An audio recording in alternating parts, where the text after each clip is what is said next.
안녕하세요. 장성부사입니다. 지금 선지서를 읽고 계시죠? 선지서 지금 첫 이제 이사야를 읽고 있는데 좀 많이 좀 쉽지 않을 것 같습니다. 사실 우리가 선지서에 대한 오해가 있습니다. 뭐냐면 선지서, 예언서. 예언이니까 앞으로의 일을 많이 이야기하겠구나. 뭐 미래에 대한 이야기를 많이 하겠구나. 이런 오해들이 있는데요. 사실은 선지서는 그렇지 않습니다. 그러니까 선지서에 대한 오해가 뭐냐면 어떤 교수님이 이런 얘기했습니다. 이 선지서의 대부분의 어떤 퍼센테이지로 이제 이야기를 하는데 이제 예언의 92%가 뭐냐면 현재 상황에 대한 말씀. 그러니까 현재 이러니까 앞으로 이럴 것이다 라는 어떤 진단적인 말씀이고요. 예언의 5%는 새 언약에 대한 말씀이 있습니다. 그리고 예언의 또 2%는 메시아의 예언, 1%가 바로 미래에 대한 예언입니다. 그러니까 우리가 알고 있는 미래에 대한 예언은 1%밖에 되지 않습니다. 그러니까 대부분의 선지자들은요, 현재 일어나고 있는 일에 대해서 왜 일어나는지, 왜 이러한 일이 일어났고, 왜 이것이 하나님의 뜻이고, 하나님의 저주이고, 하나님의 징계인지를 이제 이야기하고 있습니다. 그러니까 선지서의 대부분은 그렇고요. 이제 앞으로의 이제 이야기는 그렇게 많지 않다는 거 여러분 꼭 기억하셨으면 좋겠습니다. 그 중에 우리가 이사야를 볼 텐데요. 이사야가 이제 선지서를 볼 때마다 이 선지자들이 언제 활동했는지, 활동 시기가 언제인지가 굉장히 중요합니다. 왜냐면 그 당시에 있었던 이슈나 사건, 그리고 그 당시에 왕들이 잘못했던 것들을 진단하고 그 상황 가운데 이사야나 여러 선지자들이 어떤 말씀을 선포했는지를 우리가 볼 필요가 있기 때문에 우리가 이제 어떤 시기에 하나님께서 이사야를 통해서 말씀하셨는가가 중요합니다. 근데 그게 바로 1절에 나와 있죠. 우시야, 요담, 아하스, 히스기야 때에 활동했던 걸로 보입니다. 그리고 이제 유대인의 전승에 의하면 이사야는요, 므낫세, 그러니까 히스기야의 아들, 굉장히 전무후무하게 악한 왕이죠. 므낫세에 의해서 이제 죽임을 당했다라고 이야기합니다. 어떻게 죽임을 당했냐면 톱으로 켜서 죽었습니다. 그러니까 굉장히 잔인하게 죽임을 당했던 이제 사람이 바로 이사야이고요. 이제 우시야 때에 6장에 보면 우시야 때에 성전에서 하나님의 부르심을 받았던 사람이 바로 이사야입니다. 그러니까 이사야가 어떤 마음으로 또 어떤 사람들에게 또 이제 왕에게 어떤 말씀을 전했는지 우리가 그런 관점에서 볼 필요가 있고요. 그리고 이사야는 굉장히 분량이 많습니다. 66장. 그러니까 66장, 성경 전체 66권.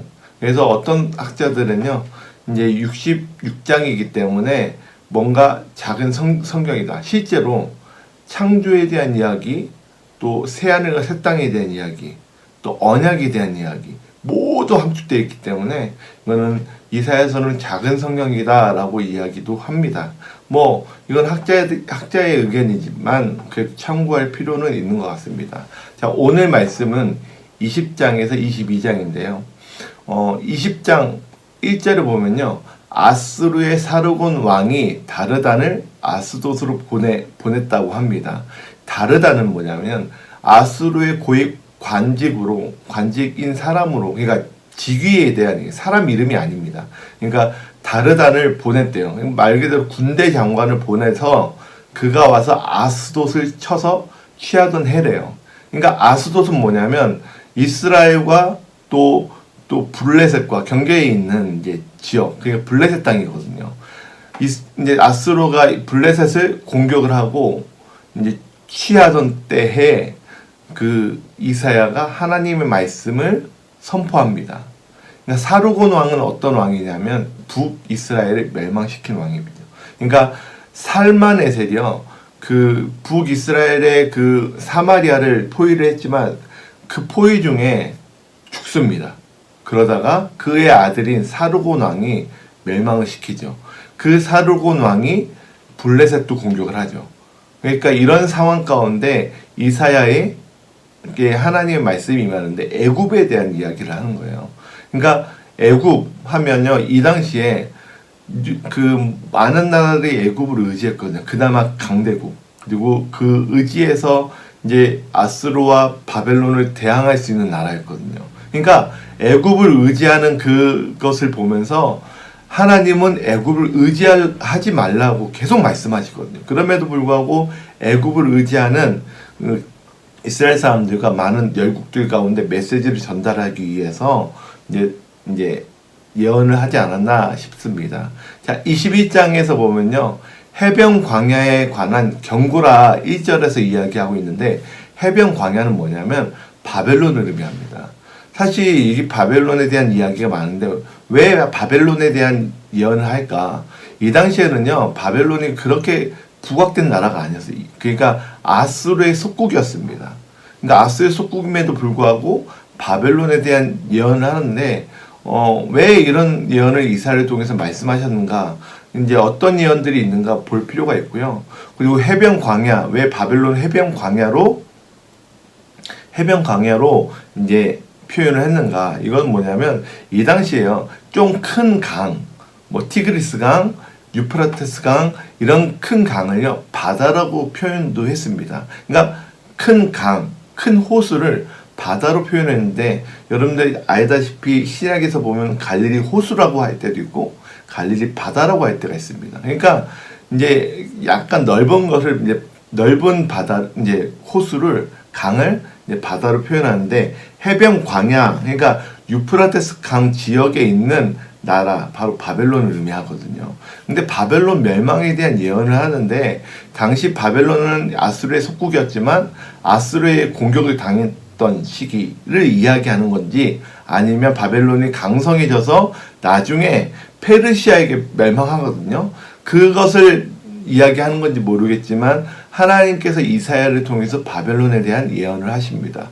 22장에서 보면 환상 골짜기에 대한 경고라라고 얘기하고 있는데, 환상 골짜기는 어디를 의미하냐면 예루살렘을 의미합니다. 그러니까 예루살렘을 보통 정말 그 사람들이 사모하는, 유대인들이 사모하는 산, 시온산이라고 또 표현하는데, 왜 환상의 골짜기라고 했냐라고 하면, 기드론 골짜기, 흰놈 골짜기 같은 등의 골짜기들로 둘러싸여 있는 지역이 바로 예루살렘입니다. 그리고 보통은 시온산으로 표현하지만 환상 골짜기로 표현한 이유는 하나님께서 환상을 보시고 이제 말씀하심에도 불구하고 듣지도 깨닫지도 못하는 영적인 상태를 비하하면서 쓴 표현인 걸로 학자들이 추정하고 있습니다. 어쨌든 간에 환상의 골짜기에 대한 경고는 바로 예루살렘, 언약 백성들에 대한 이야기를 하고 있습니다.